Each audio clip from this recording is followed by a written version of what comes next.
अजितराव हिंदीमध्ये आपली प्रतिक्रिया देत होते आणि त्यांनी जे म्हटलं ते बरोबर आहे की निवडणुका डोळ्यासमोर ठेवून हा अर्थसंकल्प मांडलेला आहे। काल परवाकडेच राज्यातल्या काही जिल्ह्यांना अवकाळीचा फटका जसा बसला तसा महाराष्ट्रातल्या संकटात सापडलेल्या शेतकऱ्यांना आणि एकूणच महाराष्ट्राला या घोषणांच्या पावसाचा अवकाळी पावसांचा फटका बसेल की काय अशी भीती आहे। याचं कारण असं विकास योजनांच्या नावाखाली लाखो करोडो रुपयांच्या योजनांची घोषणा झालेली आहे। प्रत्यक्षात मात्र शेतकरी जो एक आक्रोश करतोय त्या शेतकऱ्याच्या पदरात काहीच पडलेलं नाहीये। आणि या सरकारचा गेल्या 1.5-2 वर्षाचा कारभार आपण पाहिलात तर विशेषतः मी मुंबईपुरतं जरी बोललो तरी मुंबईमध्ये रस्ते घोटाळा आहे, आणखीन काही सगळे घोटाळे आहेत। टेंडरवरती टेंडर हे लोक काढतात, म्हणजे टेंडर काढल्यानंतर आम्ही त्यातला घोटाळा बाहेर काढतो, मग ती टेंडर रद्द करून पुन्हा नव्याने टेंडर काढतात। प्रत्यक्षात काम काहीच होत नाही। आणि म्हणूनच मला असं वाटतं की आजचा हा काय त्यांना ते म्हणतात स्वतःच्या सरकारला महायुती सरकार, या युतीच्या सरकारचा हा अंतरिम अर्थसंकल्प म्हणजे यांचे कॉन्ट्रॅक्टर मित्र जोमात आणि शेतकरी कोमात असा हा अर्थसंकल्प आहे।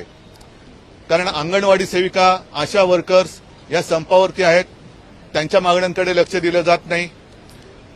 जी शासकीय रुग्णालय आहेत त्याच्यामध्ये पाहिलं आपण की डॉक्टरांच्या विना, उपचाराविना, औषधाविना गेल्या वर्षभरात मृत्यू घडलेले आहेत, तिकडे लक्ष दिले गेलेले नाहीयेत। पण नवीन शासकीय विद्यालय, नवीन हॉस्पिटल, बेड्स वाढवणार या अशा काही ज्या घोषणा आहेत त्या बघितल्यानंतर नवीन रस्त्यांच्या घोषणा, पहिल्या ज्या घोषणा आहेत त्यांचं काय झालं याचा पाठपुरावा कुठेच दिसत नाहीये। मात्र नवीन घोषणा करायच्या आणि मृगजळाचा पाठलाग करायला लावायचं असं या एक सरकारचं धोरण दिसतंय। हिंदी में जानना चाहिए जो बजट पेश किया गया है, कौन सी ऐसी नई घोषणा है जो लगता है कि ध्यान में रखते हुए मराठीमध्ये एक पहिले मराठी मी बात करतो। नाही, मराठी भाषणाबद्दल उल्लेख तसा केला गेलेला नाहीये। शिवरायाच्या गडकिल्ल्यांबद्दल जे आम्ही धोरण घेतलं होतं त्याचाच त्यांनी पुनरुच्चार केला। मात्र वाजत गाजत माननीय पंतप्रधान मोदीजींच्या हस्ते जे शिवस्मारकाचं जलपूजन झालं होतं ते कधी पूर्ण होणार याची गॅरंटी कोणीच घेत नाहीये, कारण त्याचं जलपूजन हे मोदीजींच्या हस्ते झालेलं, पण ते पूर्ण करण्याची गॅरंटी कोण घेणार त्याच्याबद्दल एक अक्षर सुद्धा नाहीये। नव्यान म्हणजे पुढचं पाठचं सपाट असा अर्थसंकल्प आहे की काय? जरांगे पाटलांवर एसआयटी लावण्यात आलेली आहे आणि जरांगे पाटलांचे बोलणीचे ध्वनी ते उद्धव ठाकरे, शरद पवार आणि राजेश टोपे आहेत असे आरोप केले गेले आहेत। कोणी केलेत? सत्ताधारी पक्ष नाही म्हणजे कोण, व्यक्ती सांगा ना, भाजपच्या काही आमदारांनी। म्हणजे कोण? बघा, याच्यासाठी मला असं वाटतं की हे अत्यंत निर्गुणा प्रकार आहे। ज्या वेळेला जरांगे पाटील आंदोलनाला बसले होते त्या काळामध्ये, म्हणजे आपलं 1 ऑगस्ट होतं ना आपलं इंडिया बैठक झाली, त्याच दिवशी त्याच्या संध्याकाळी त्यांच्यावरती निर्गुण लाठी हल्ला झाला, अश्रुधूर सोडले, छरांच्या बंदुका सुद्धा त्यांच्या सुद्धा गोळ्या झाडल्या गेल्या होत्या। पवार साहेब स्वतः गेले होते, मी सुद्धा गेलो होतो, महिलांची डोकी फोडली होती। संपूर्ण म्हणजे जणू काय हे अतिरेकी घुसलेत अशा पद्धतीने त्यांना वागवलं गेलं। त्याच्यानंतर आमच्याकडनं कोणी त्यांना किती फोन केलेत, मला असं वाटतं की आत्ताच्या ज्या महासंचालिका आहेत त्या यातले एक्सपर्ट आहेत, त्यांच्याकडे जरांगे पाटलांच्या फोनचा रेकॉर्ड असेल, आमच्याही फोनचा रेकॉर्ड असेल, देवेंद्र फडणवीसांनी तो घ्यावा। आणि समजा आम्ही जरांगे पाटलांच्या मागे आहोत तरी देखील त्यांचं असं काय चुकतंय हे त्यांना तुम्ही सांगण्याचा प्रयत्न का करत नाहीत?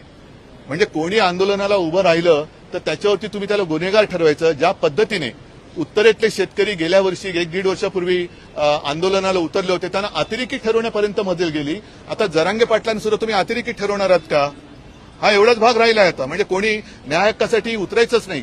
ठीक आहे, एखाद्याची मागणी कदाचित चुकीची असेल किंवा पूर्ण करता येत नसेल तर त्याला विश्वासात घेणं हे राज्यकर्त्याचं काम असतं, त्याला गुन्हेगार ठरवणं हे राज्यकर्त्याचं काम नसतं। असा राज्यकर्ता बिनकामाचा असतो। परंतु देवेंद्र फडणवीसांवर जे आरोप केले की मला मारण्याचा कट रचला गेलेला आहे त्याची एसआयटी करा चौकशी, आम्ही कुठे काय म्हणतोय। मुळामध्ये जरांगे पाटलांनी जी मागणी केलेली आहे त्या मागणीबद्दल ती मागणी सोडून त्यांच्या मागे का लागतात, त्यांच्या मागण्यांच्या मागे लागा ना, जरांगे पाटलांच्या मागे लागण्यापेक्षा। आणि मग जर आज जरांगे पाटलांच्या मागे आम्ही आहोत असं तुम्ही आरोप करत असाल तर 1-1.5 महिन्यापूर्वी गुलाल कोणी उधळला होता? गुलाल कोणी उधळला होता, फटाके कोणी फोडले होते. म्हणजे जर तुम्ही त्यांची एसआयटी लावत असाल तर माझं म्हणणं असेल की एसआयटी चौकशी चिवटपणाने करा. चिवटपणाने त्याची चौकशी करा, मध्ये सोडू नका. रश्मी शुक्लांना 2 वर्षांची मुदतवाढ मिळण्याची शक्यता. कोणाला? रश्मी शुक्ला म्हणजे त्यांच्याकडे पुरेसा कालावधी आहे. जरांगेंचे फोन रेकॉर्ड तपासा, आधी तपासले असतील.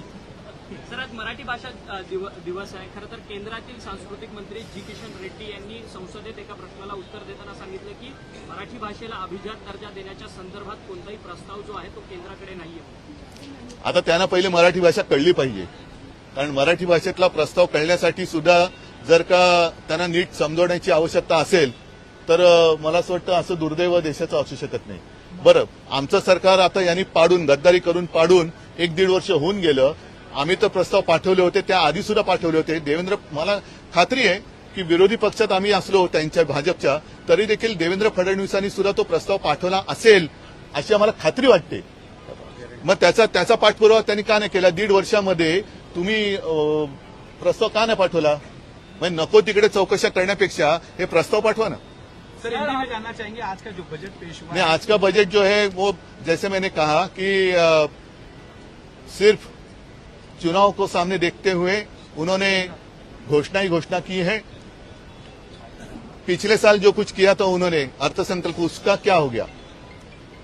उसके बारे में कुछ सामने नहीं आया. छत्रपति शिवाजी महाराज जी का जो स्मारक समुद्र में बनाने के लिए स्वयं मोदी जी आए थे, उनके हाथों से जल पूजन हुआ था.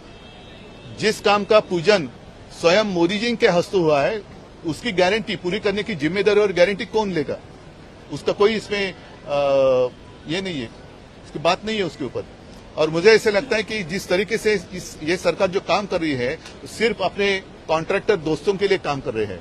और अगर आप देखें तो बड़ी बड़ी योजना है, लुभावनी जरूर है, विकास काम है, लुभावना है, ये रास्ता करेंगे, वो रास्ता करेंगे, ऐसा करेंगे, वैसे करेंगे, लेकिन सिर्फ कॉन्ट्रैक्टर के लिए ये बजट है.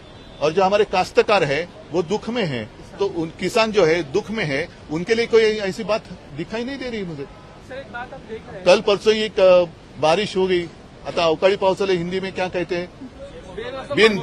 बिन मौसम बारिश, बेमौसमी. हाँ, बेमौसम बारिश हुई. कहाँ है, कब उनको पैसा देंगे? तो ऐसी सारी बातें हैं. और चुनाव सामने देखते हुए इन्होंने घोषणा तो की है, लेकिन अब जनता का भरोसा इनके ऊपर नहीं रहा. हमें देख रहे हैं कि इकोनॉमिक ऑफिस विंग जो एक जांच कर रहा है, खासकर वो उनका आरोप है कि 50 करोड़ रुपए आपने पार्टी फंड से निकाले हैं और उसकी जांच हो रही है.